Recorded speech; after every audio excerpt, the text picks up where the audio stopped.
Hello दोस्तों, आपका हमारे चैनल में स्वागत है। आज हम आपको बताएंगे कि नॉर्मल डिलीवरी के बाद में जो टाके लगाए जाते हैं पेरिनियल एरिया में, वो क्यों लगाए जाते हैं, उनकी देखभाल कैसे करें जिससे वो जल्दी ठीक हो जाएं, और जो टाके होते हैं वो किस प्रकार के होते हैं। तो आइए आज हम इस बारे में जानते हैं। सबसे पहले जानते हैं टाके क्यों लगाए जाते हैं। जो भी स्टाफ या डॉक्टर नॉर्मल डिलीवरी करवा रहे हैं, तो जब बेबी का हेड क्राउनिंग हो जाता है, यानी कि बेबी का हेड नीचे आने लगता है पेल्विस एरिया में, तो उन्हें अंदाज़ा लग जाता है कि बेबी का जो हेड है वो आसानी से निकल आएगा या नहीं निकलेगा।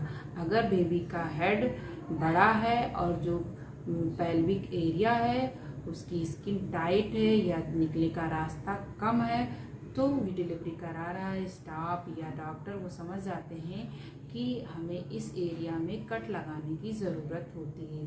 तो पेल्विक एरिया में वेजाना साइड में थोड़ा सा कट लगाया जाता है, जिसे हम मेडिकल टर्म में एपिजोटमी कहते हैं। एपिजोटमी लगाने का जो उद्देश्य होता है कि नॉर्मल डिलीवरी अच्छे से हो जाए और बेबी को कोई कष्ट ना हो। तो आइए जानते हैं कि जो पेरिनियल एरिया में टाके लगे हैं उनकी देखभाल महिला कैसे करेगी। जिस भी महिला की नॉर्मल डिलीवरी हुई है और उसे टाके लगे हैं पेरिनियल एरिया में, तो उसे कुछ बातों का ध्यान देना बहुत ज़रूरी होता है।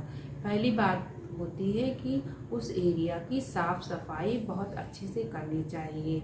जैसे कि आप जिस साबुन से नहाती हैं, जैसे लाइफबॉय या कोई भी साबुन है उससे आप नहाती हैं, उसे उस एरिया को भी साफ़ करिए डेली, और उसके बाद में उसे सुखाए। फिर बीटाडीन सॉल्यूशन से आप वहाँ के एरिया को धुलिए और फिर सुखाए। उसके बाद में आप बीटाडीन ऑइंटमेंट का यूज़ करिए। दिन में 2-3 बार टाकों की सफाई करिए और बीटाडीन ऑइंटमेंट लगाइए।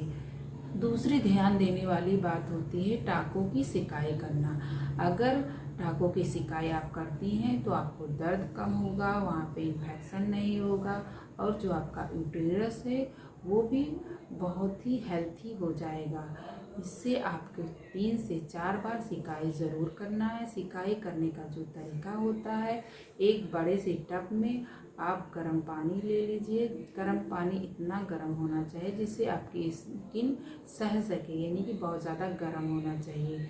तो आप टब में आधा टब पानी लीजिए, उसमें बीटाडीन सॉल्यूशन डाल लीजिए और उसमें आप 15 से 20 मिनट बैठिए और ऊपर की लंबी सांस लीजिए, जिससे आपका जो बच्चेदानी है उसमें भी किसी प्रकार का इन्फेक्शन सूजन ना हो, और काफ़ी रिलैक्स आपकी बच्चेदानी हो जाएगी। आपके टाकों को बहुत फ़ायदा मिलेगा, सूजन नहीं होगा, और जो घाव होता है उसको भरने में काफ़ी समय नहीं लगेगा। तीसरी जो बात होती है, आपको आपके बैठने उठने का बहुत ही ध्यान देना होता है। जब भी आप बैठिए तो कैसे ऊंचे स्थान पे बैठिए, कुर्सी पे बैठिए या स्टूल पे बैठिए, या चौकी अगर होती है सब उस पे बैठिए, या अगर आप नीचे बैठ रही हैं तो पीढ़े पे बैठिए या पाटे पे बैठिए।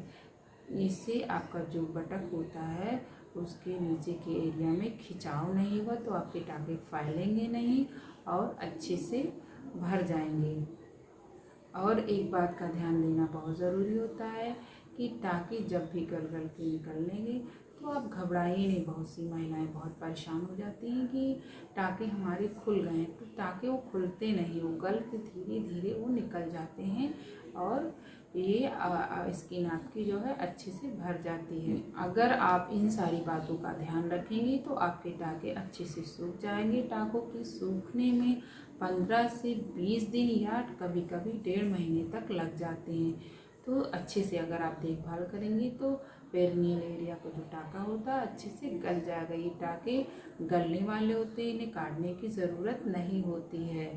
तो अगर इस बारे में आपको कोई बात पूछनी है तो कमेंट बॉक्स में आप लिख सकते हैं, हम आपके सवालों के जवाब देने की कोशिश करेंगे। अगर वीडियो आपको यूज़फुल लगी है तो लाइक, शेयर एंड सब्सक्राइब करना ना भूलें। धन्यवाद।